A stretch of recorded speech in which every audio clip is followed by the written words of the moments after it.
So, welcome to the What's Arising podcast. This particular episode is going to be about conflict. And as before I get into the podcast, I'm going to ring my bowl here.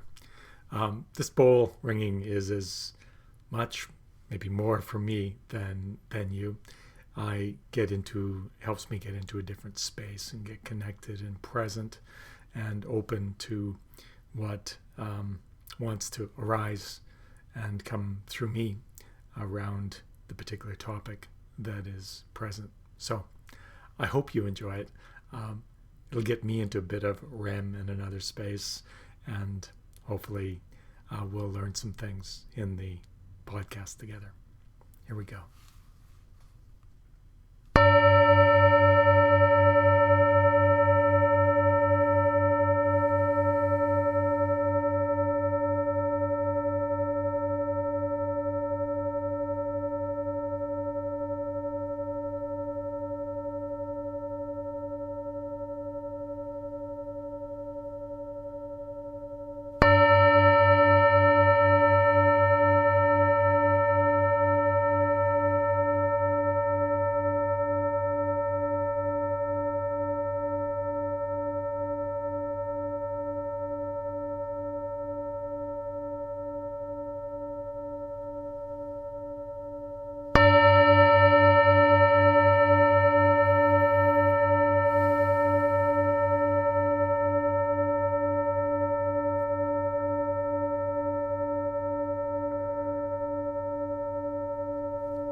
So I hadn't planned on doing a episode right now on conflict, but I've had one uncomfortable conversation today, and I've been sitting with it for the past few days in anticipation of a conversation that was going to arise.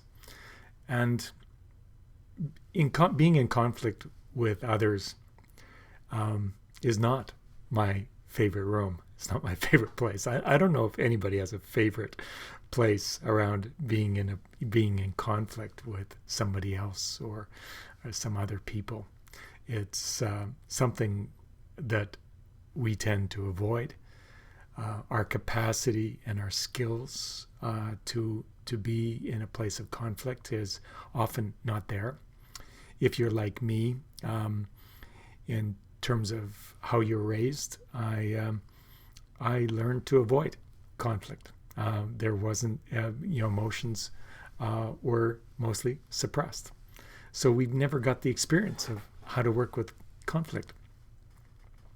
I can look at other cultures and other families, and I think of the southern cultures, maybe the Italians, and maybe I don't know any of the Italians at all, but you imagine some of the people in the South, like Italians or maybe South America, with this rich passion, and when an argument comes up with a partner or spouse, maybe it's from the movies, there's this blow up and fully into it by both partners, and it's done, and they let it go.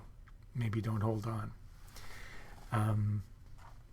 Many of us in the culture I'm in as Canadians, or at least in my family and experience, maybe I should be just speaking about myself, I'll tend to hold on for a while unless I can get to the source of what it's really about. And this conversation about conflict I think is really important in our society today, because we don't really have the capacities really anywhere to deal with the deep conflict. We can see it at the time of this podcast in the conflict between Israel and Palestine. We can see it in Ukraine and Russia and many, many other countries and societies in the world. And yeah, it's can lead to war, death, many other atrocities coming from this energy of conflict. So I think it's really important to dive into this subject and where it comes from and what the repercussions are, and how do we resolve conflict in healthy ways rather than hold on to it and have it burst forward again. Conflict tends to come through as a pattern unless it's healed at the source. So, with a spouse or a friend or your boss, when we hold on, it subsides. There's an outburst maybe, and there's a conflict that happens, and the energy is released, and for a time it goes away, and maybe it's partially resolved, or at least the energy is released. And then some form of it comes back again, or with another person, but it's often the same energy. The other strategy is to suppress it and not say anything. Have it circle around in the head and the emotions and carry it for days and days and days. And then it affects everybody else in our life. That conflict with the boss or the partner, or our view on the conflict in our society, tends to have other repercussions in terms of our health and balance, our joy, and our just well-being. At the source of every conflict, I think there is this energy that I referred to in other podcasts and now as shadow. Shadow is born in some kind of conflict with self. Conflict is created from the shadow, and conflict is sustained by the shadow that was created in the first place. And the way to finally resolve any particular conflict is to do the inner shadow work with self, because that's the source of it. So when we go through a difficult situation as a child, maybe we feel rejected, or maybe there's a physical trauma, even severe trauma like sexual abuse, or maybe there's bullying. Maybe it's even seems relatively minor. We were shut down in a conversation with a parent, and we felt we didn't have a voice, and that maybe pattern repeated from our parents' shadow and behaviors, and we learn to separate and come into conflict with the part of us that has a voice. If we have a voice, maybe if we use our voice, if we say something in conflict, we get shut down and hurt, and so we don't feel loved. So we go into conflict with those parts of self that have been pushed away or rejected, or where we haven't felt loved within our family situation. Early in life is where these generally happen.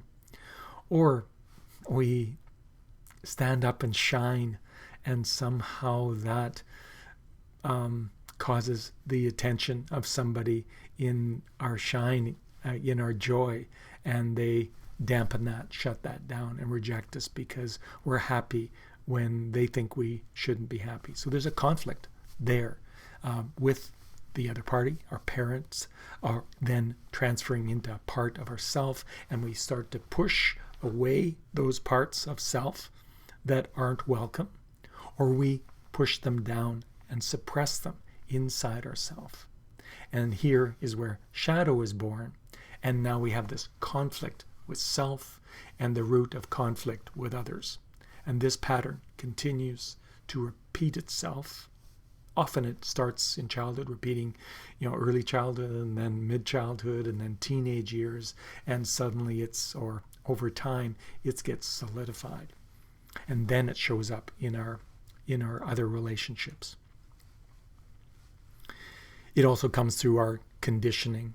We might be conditioned to hate a certain race or a certain kind of people, and we project that hate or racism onto others. And even the hatred of racism or hatred of people who are racist is a form of shadow and hate and will cause conflict. They're not good. It's a projection. It's a judgment in a sense. It may be true in some sense that that person's racist, but it causes us to be in conflict and not open-hearted compassion of what was their journey that got them into that place.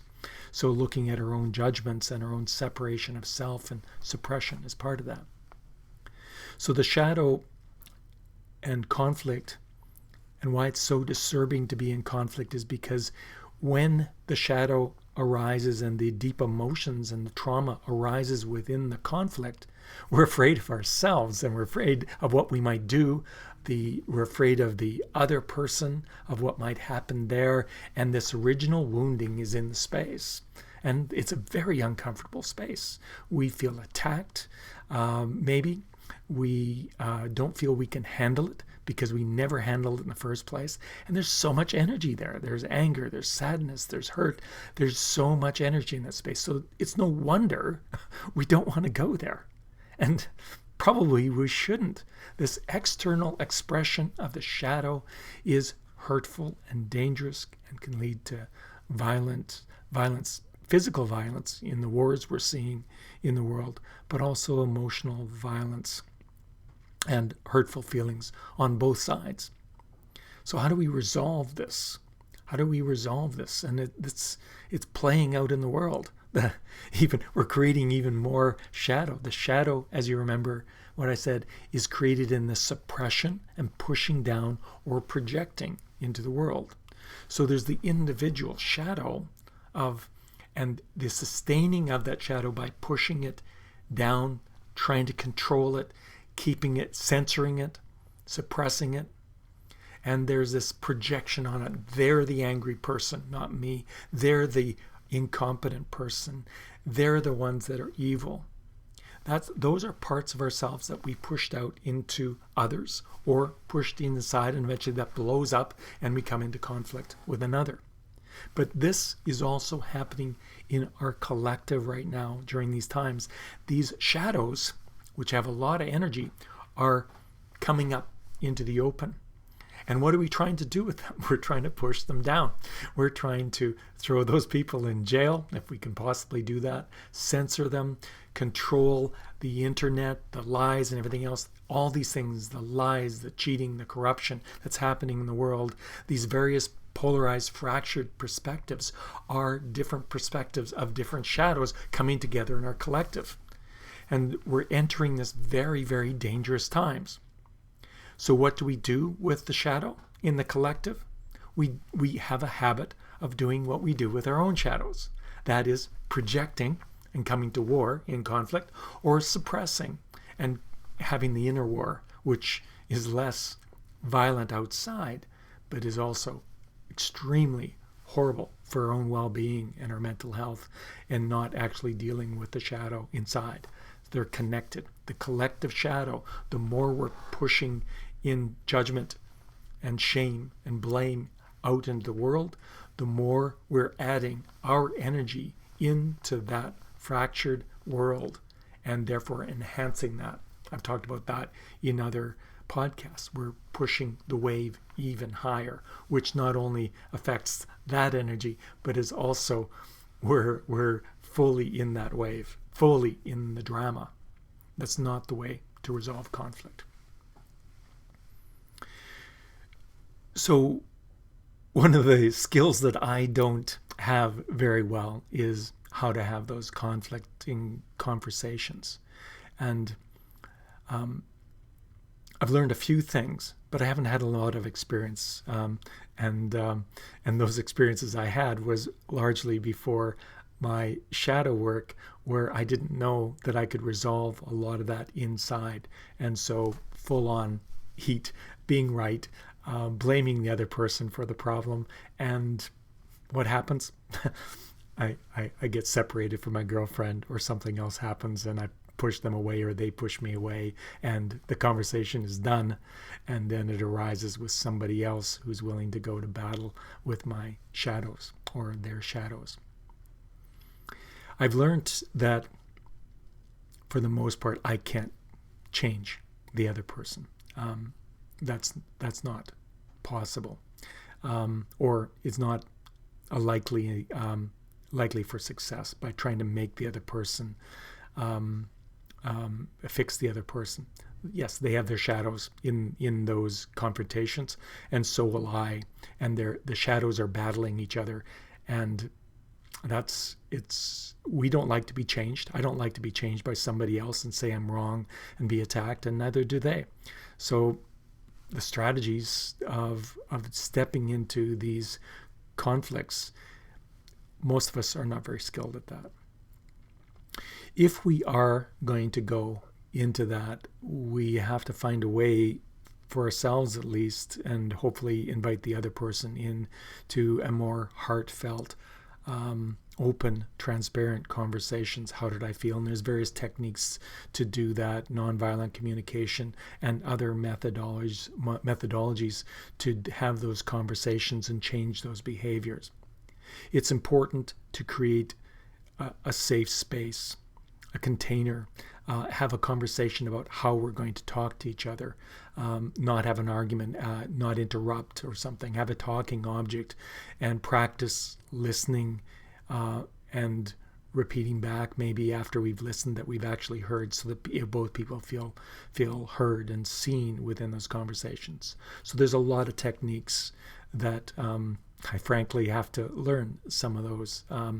I've been fairly good at learning how to create containers, but not been able to use that container in so many conflicts. And what I mean is about containers is creating a safe space, a trusting space, a loving space as much as possible, a listening space, respectful, these kinds of values. How are we going to have that conversation with each other so that hopefully we don't hurt each other?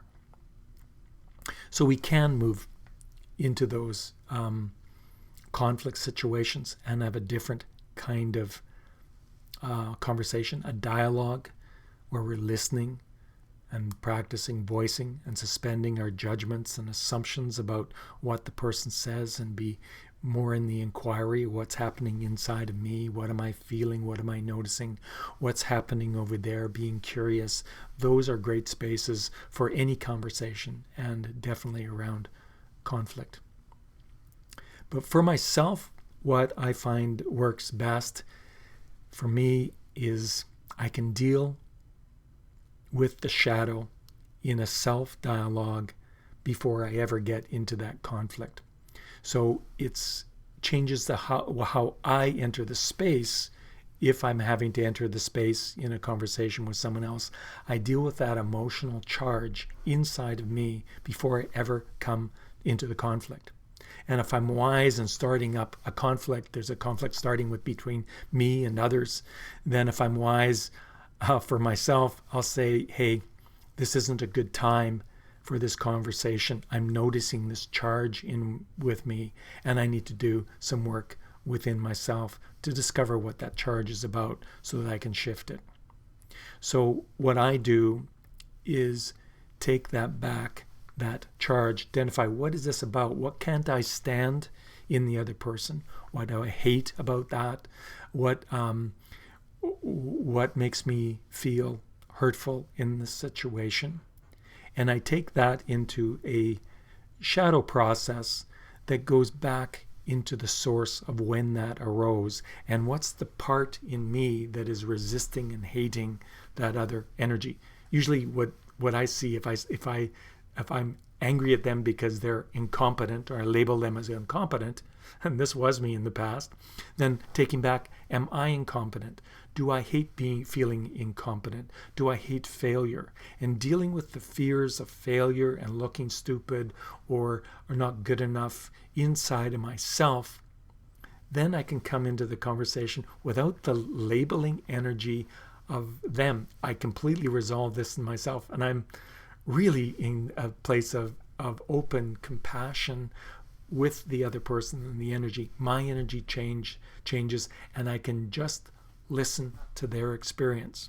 And if I'm deeply listening from a place of love, chances are that whole conversation will shift and will not go into the highly charged conflict that might be possible if I'm carrying a charge and they are carrying their own charge from the opposite or similar sides of the fracture that's happened within both of us, those patterns. So dealing with the conflict in self, having, for my process, it's a self-dialogue with that other part, coming to understand it, bringing it closer to me rather than pushing it away, like the pattern is with all of us around shadows, is pushing it away, projecting it onto the other, which results in that conflict, but actually resolving the conflict in self with that energy or part within ourselves, coming to peace and in the embracing that part, getting a gift out of it. There's actually a gift and an insight always within the shadow, and a complete transformation of that energy so that we can show up in the world completely different. And when we show up different with our family, our business colleagues, with our reflections onto the challenging conflicts and environment in our world today, whether that be the drama on the internet or the wars or politics or something else, when we fully show up in that full self, that whole self, then we're not caught as much in that drama. We're more at peace. And from a place of no charge or neutrality, we have more options available to us. We're not lost in our charge and our emotion, so that we can say, hey, what's the correct response in this? And come from a more loving, peaceful energy rather than jumping into the drama that's happening there. And when we're not jumping into the drama, but having compassion and love within the drama that's unfolding in life, and life will always unfold some kind of drama, then we can find our peace. And we withdraw our energy from the collective drama. I like to hope that there's a little less charge in the world if I don't have the charge myself. Now, there are also situations where the shadow is the inability to put up boundaries or something like this, the inability to stand up for yourself. So it's not about this necessarily about the retreat. The shadow work is still important, but it's about this protection of self, and the energy might be that we need to stand, not run away, but stand up for ourselves and set boundaries. And that means that we may not come into peace, maybe ever, with that person, because that person will not shift, is not an energy that or a personality that you can be with. Even though you're calm and peace within yourself, you might need boundaries on certain people or certain environments. This is not healthy because that person is not healthy and not willing to deal with their shadow, and maybe not meant to in this life. For some reason, they're going to hold on to whatever archetype, shadow archetype they have, the liar, the corrupt person, etc.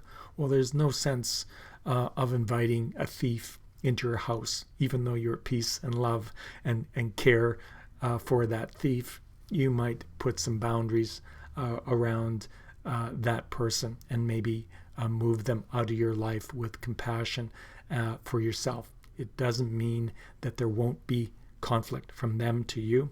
It's you won't have the charge to enter the conflict, and you can make clear boundaries.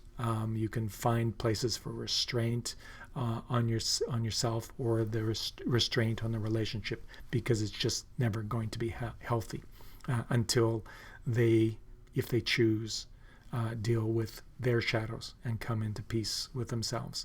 And maybe that does change.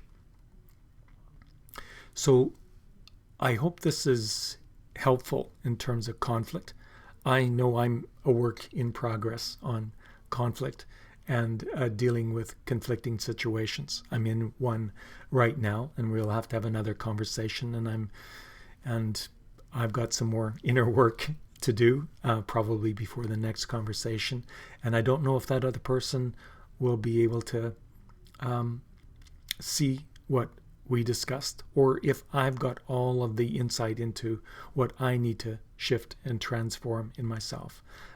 That whole conversation is also a work in progress, and I expect a deep gift for me because I care about the conflict that's happening in the world, not only working with the shadow, but also how do we bring people back together in trusting, safe spaces so that we can redesign and reformat and regenerate our world based on kindness and peace and generosity towards each other, rather than the direction that we seem to be going in the world. So thanks for showing up in this. If you have any comments, please put them in the comments section, which should be attached to this podcast. And if you like what I'm saying and want to hear more, please subscribe. I'd love to hear from you what other subjects and thoughts that you have in the whole realm of shadow work and moving into a more peaceful, generative world.